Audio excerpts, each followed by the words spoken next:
Good afternoon. It's Thursday. I hope everybody's having a great lunch. I'm Ken Leon-Guerrero, and welcome to my point of view.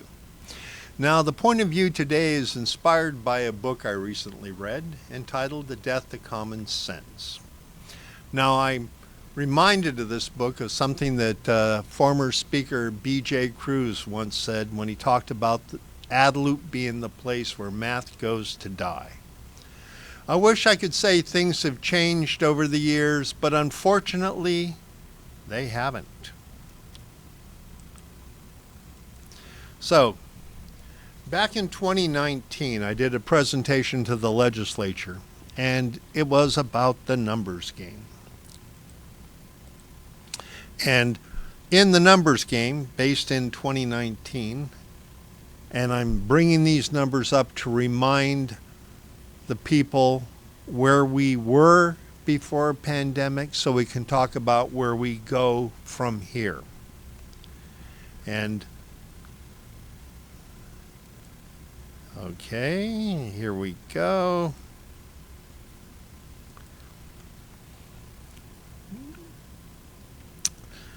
In 2019, we had a population of 153,000, and out of that 153,000, 62,000 people were employed. And this is directly from BBMR records, Government of Guam. And households, we had 45,000 households. But the thing that really concerned me is that 60% of the households on Guam have a combined income less than $50,000. Now think about that. Since 2019, we've had the pandemic, we had nearly 2.5 years of economic disruption. So those numbers are going to be a lot worse than they were in 2019. But how do we justify a $1 billion budget with those numbers? There's no way we can justify the $1 billion budget, because we look around us. We see inflation is taking its toll. Gas was up another 15 cents yesterday. And ever since this governor got elected, she has maintained, contrary to what she promised on the campaign trail. Remember, on the campaign trail, Governor candidate Leon-Guerrero would have rolled back the business privilege tax on her first day in office. But when she got in there, she kind of liked it. And we're going to see that 5% business privilege tax continue on forever if she has her way. So that brings us to where we are today. Right now, our island is in a state of fear right now. Everyone's afraid that has a job is afraid of losing the job. People who don't have a job are afraid of what the future is going to bring because the pandemic unemployment assistance has run out, and our politicians have been too busy defending us from plastic and paper bags to do anything to take care of the people. And that's why when the people live in fear of their government, there is tyranny. And when the government fears the people, there is liberty. And these are not new situation. This is a situation that's been around forever. I mean, when we go back to 2017 and 2018, we saw these problems coming. These problems didn't appear overnight. Back in 2016, 2017, I was talking about the deterioration in our local economy. I was talking about the ballooning deficits. I was talking about the fact that the governor and government at the time were not making any effort whatsoever about collecting taxes, preferring instead to borrow money to pay for taxes. So if we're going to go back to having the government fear the people and create a sense of liberty, how do we do that? I mean, how do we make the government afraid of the people? Well, actually, it's real easy. It's called the Freedom of Information Act. one of the tools that we have. You see, if we're going to instill a sense of fear in the government, that only happens when we as citizens start using the tools available to us so that we can find out what the government is doing. Now, for quite a while, I've been using Freedom of Information Acts to find out what the government is doing. And for a long time, I was doing a monthly review of the checkbook at Guam Memorial Hospital. And the reason I say that is Guam Memorial Hospital spends between $6 and $7 million a month. And I'm not really happy with some of the things that the government is spending that money on, because the hospital is perpetually broke. They're running out of funds as a result of mismanagement. But the only way we can make statements like that is if we go in and find out what's really happening. And here's just a couple of examples of what you get when you start looking at the checkbook of the government. And it goes back to, seems like my slides are out of order here. All right, let's go back here. Bill 248, 34. This is the bill that was introduced in the legislature that wanted a temporary tax cut. And I apologize for my slides being out of order. I'm obviously opened up a earlier version of my PowerPoint presentation, but we'll get there. In the 34th legislature, the senators put forth a bill to temporarily raise the business privilege tax to cover the shortfalls inflicted upon our economy by the Trump tax cut. It was only supposed to be for 1 year. But as we saw, the governor wants it forever. And the reason I'm a little upset about this is the politicians did this without complying with a law. There's a law in the books that was passed in 1997, and it requires that politicians and the government hold a referendum on tax increases. You can see it right here. Could you go to full screen on this? You can see it right here. Notwithstanding any other provision of law, no increase in real property tax, liquid fuel tax, business privilege tax, or any locally enacted or administered tax on Guam shall go into effect without the approval of voters of Guam in a referendum held during a general election. Shoulder. What that means is that back in 1997, the senators wanted to show the people they were listening to them, and they went ahead and passed a bill that requires voters to approve any tax increase. But I don't recall a referendum on the gas tax increases, the 1+ increase on buildings $1 million or more, or the increase in the business privilege tax. I don't recall any referendums on any of the bonds that have been issued, and there have been a lot of bonds issued that, had this law been followed, would have required voter approval. Because a lot of the bonds that have been issued by this government, paid for by us taxpayers, are bonds that shouldn't have had to have been issued in the first place, but were to hide bad management. So when we look back at this bill 248, the 5% business privilege tax, that is a bill that shouldn't have happened. And what we need to do is we need to remember the fact that those who do not defend their rights won't long have them. And that's one of my favorite quotes from former president of South Africa, former political advocate, former community advocate, former prisoner, Nelson Mandela. Because we, as citizens, have rights, but only when we defend them.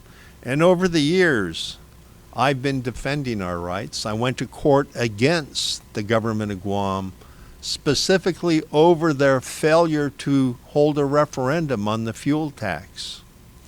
Now, I lost on a technicality, but the point is the government passed this law, and let me go back to the law right here. They passed this law, and every budget bill, every bond bill, every tax increase, they put a little clause in there, voter approval not required. And that's the technicality that they used to get away with it.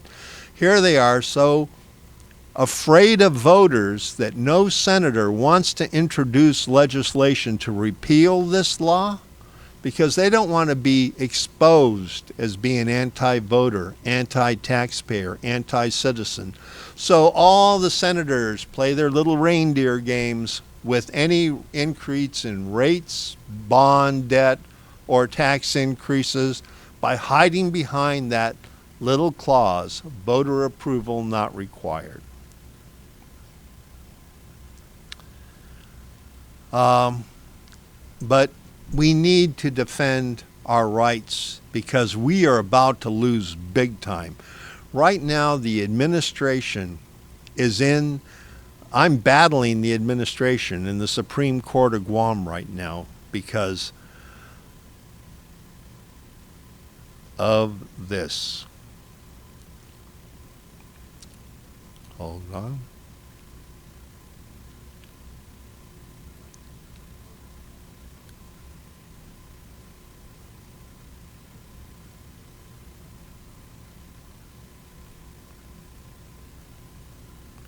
Oh, wow.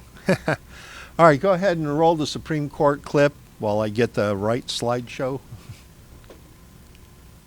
The Supreme Court is now in session. The Honorable Robert J. Torres, Associate Justice, presiding.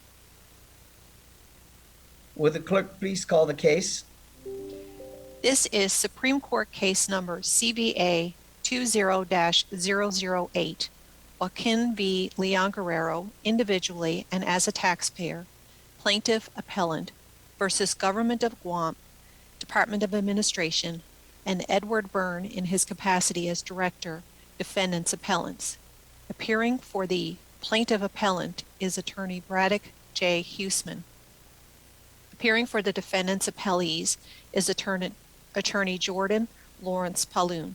The panel consists of Associate Justice Robert J. Torres, Associate Justice Catherine A. Merriman, and Justice Pro Tem John A. Manglona. Attorney Huseman reserves 10 minutes. Thank you, Madam Clerk. Attorney Huseman, you may proceed. Good morning, Your Honors. My name is Braddock J. Huseman. I represent Mr. Leon-Guerrero. May it please the Court. This case began as a simple taxpayer case and has changed into something quite different. Now it is a case that involves this Court's jurisdiction, standing, and even the separation of powers. The Superior Court of Guam dismissed Mr. Leon-Guerrero's taxpayer suit because he lacked a sufficiently concrete injury to satisfy the injury requirements found in the Article 3 of the United States Constitution. The Superior Court came to that decision because of this Court's opinion in what the briefing papers refer to as the airport case, In re AB Wonpat International Airport Authority, a 2-year-old case.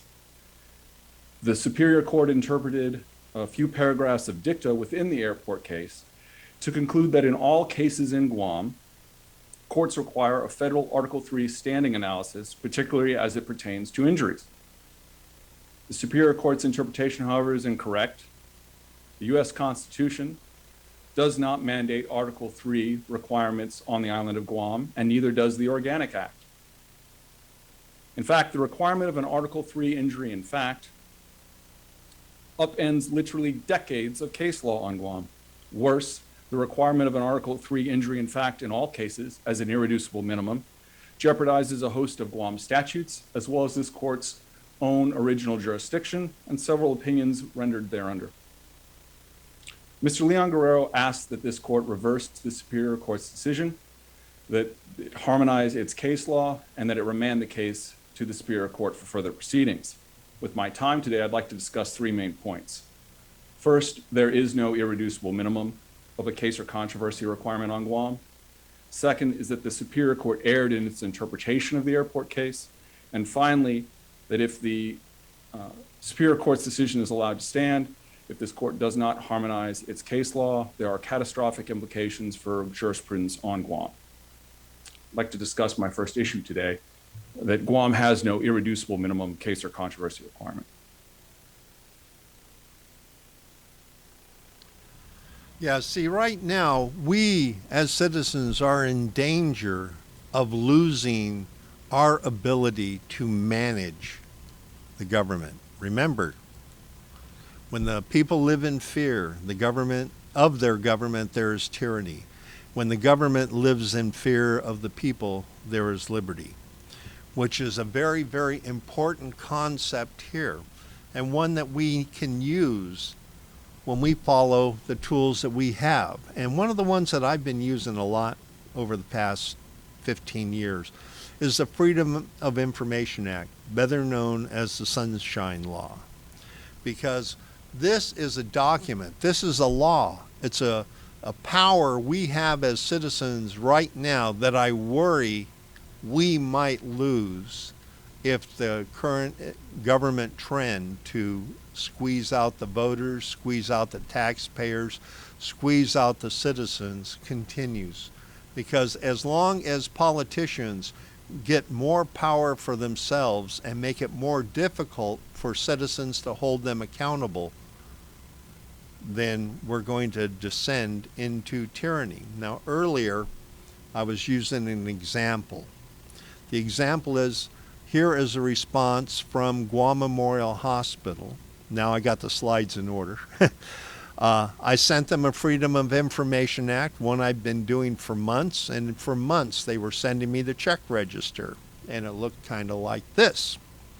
And as a citizen, I go in and I look, and here's where we find things that we raise concerns about, because why is Guam Memorial Hospital sending nearly $18,000 to the Oregon Department of Human Services?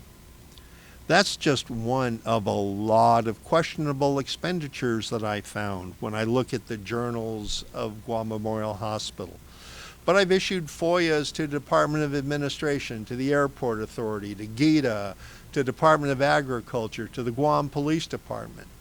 This is something we all can do as citizens, something we should all do as citizens, because this is our government.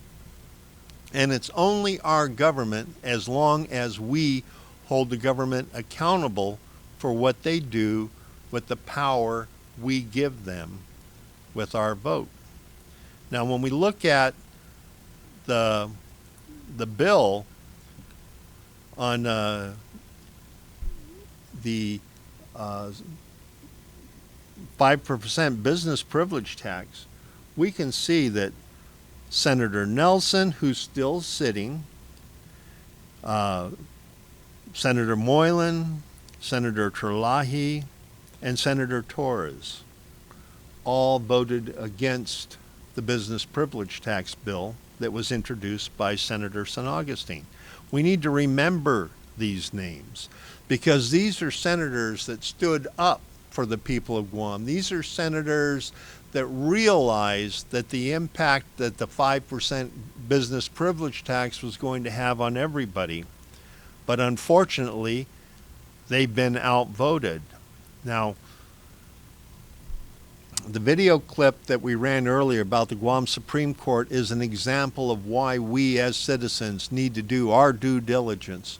Because as soon as Bill 30 was introduced, I testified against it.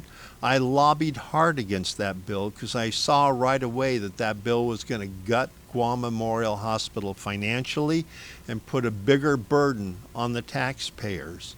And that's exactly what happened. But that wasn't the only situation where I stood up against the government. Remember the checkpoints when the governor locked down the island for I don't know, a week or so, and had everybody sitting in lines for an hour to 45 minutes. You know, it wasn't until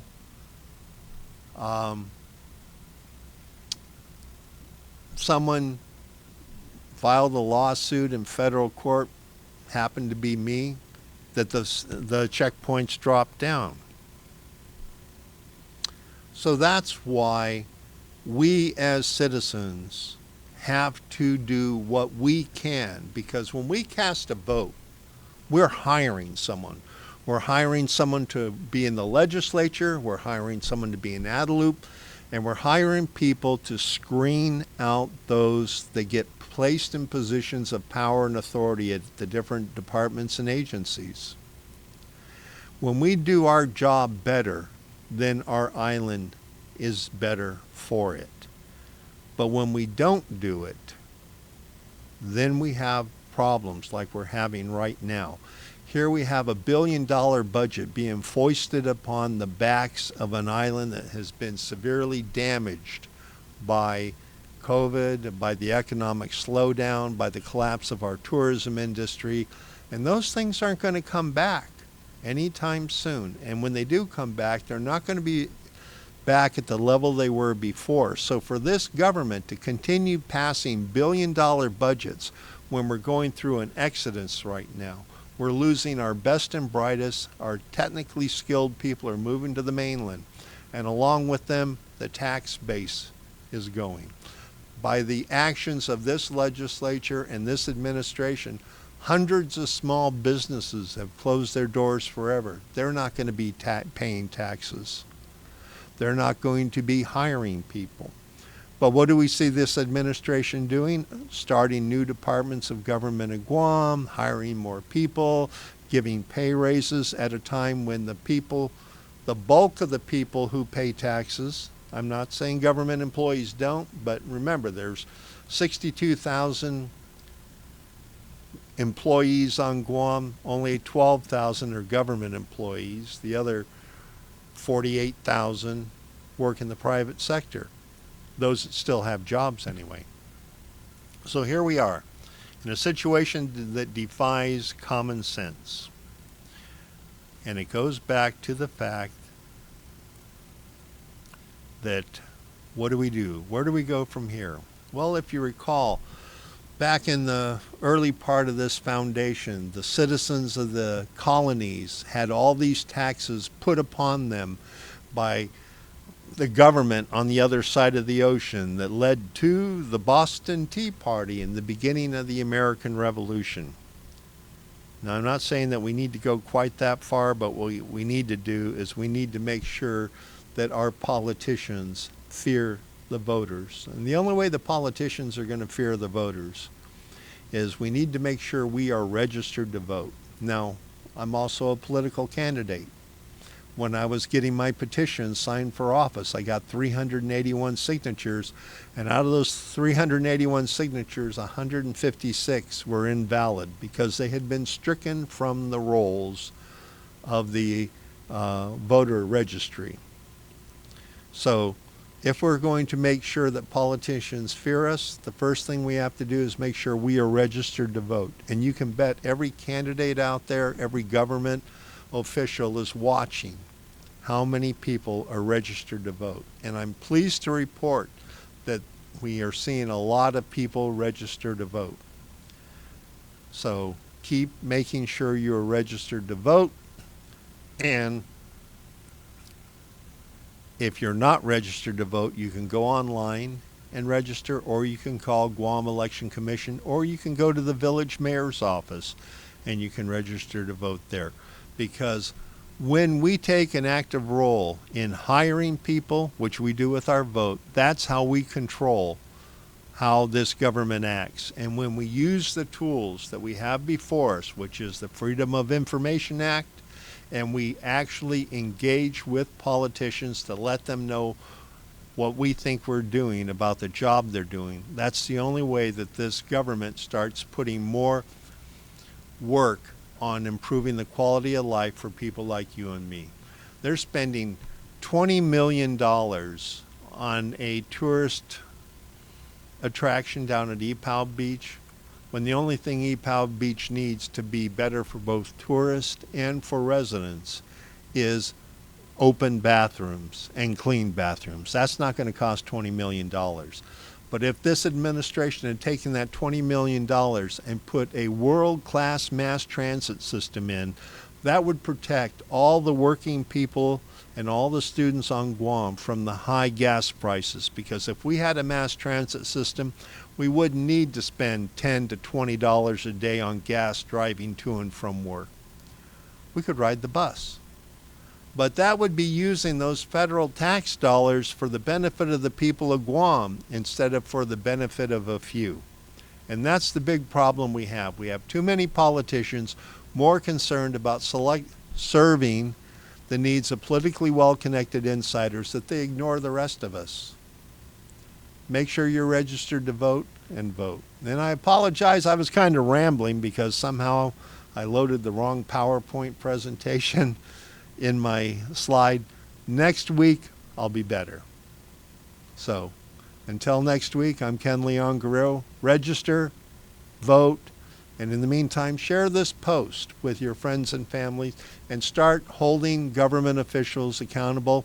I encourage every one of you out there, if there's something you wanted to know about anything in the government, I encourage you to send your first Freedom of Information Act request. Let's say you want to know who got what contract, or you want to know which businesses are getting how much money, or you want to know what offices are being rented by which agencies and where that money goes. This is where our Freedom Information Act comes in. I will be getting more into that next week.